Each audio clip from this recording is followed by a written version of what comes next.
Champagne Charlie was a cockney on the wharf, and one of the blokes drew Champagne Charlie's attention to the fact that you don't just chuck the bag down on the floor, you put a few up, you know.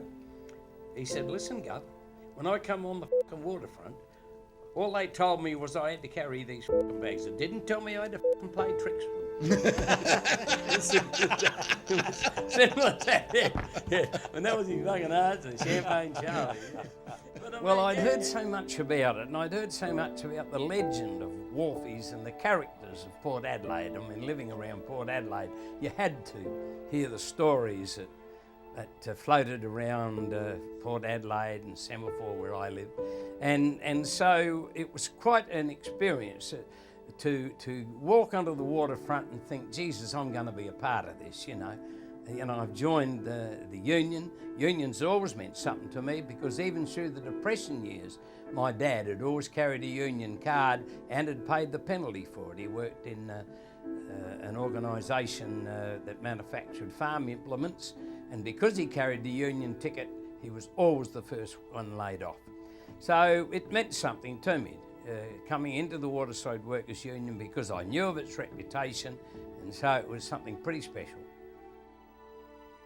Maybe it was the comradeship.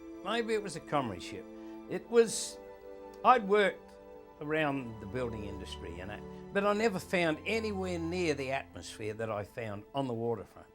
I never wanted to leave the waterfront, even when we're unloading asbestos, and we're walking around in about 2 feet of loose asbestos, and at that time didn't know how dangerous it was.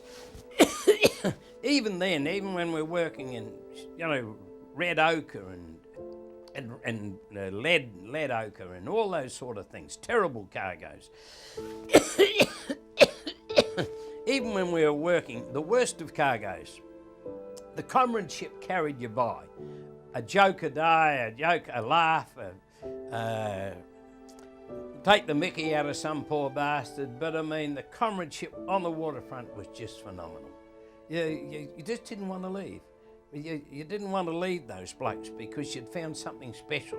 And of course, when the union, when Jim Healy and Teddy Roach and Elliot of the Seamen's Union, when they started to really organise our unions, we knew we had something worthwhile fighting for, and we wanted to be in it. Their organisation and the organisation of the branches was phenomenal. And so you felt you wanted to be part of the fight. You felt you wanted to drag the bastards on because you knew you were being shamefully exploited, but you wanted, and the leadership was prepared to show you how to do something about it, so you wanted to be in it, you know. Just to give one example, we found out during our research at that time, in the 1956 strike, that a bale of wool loaded in Adelaide and shipped to England cost the ship owner 7 shillings. He was charging the wool growers £7 to carry that bale of wool. That was the exploitation. And when we found that would only instilled our stubbornness to fight our case, to show, well, these bastards are really ripping us off and we're going to get a fair cut out of this. And that only made us more determined in 1956, when we had the 3-week strike, to go back and fight to get a better cut out of what was happening in the shipping industry. That's always been one of our wonderful strengths, was that when we went into a struggle, the women were with us. We didn't have to go home to our wives and apologise for not bringing home a pay packet. And so it was nothing new to them. It was just, well, okay, you batten down the hatches and you do it hard. My name is Rex Munn, and I'm in the union.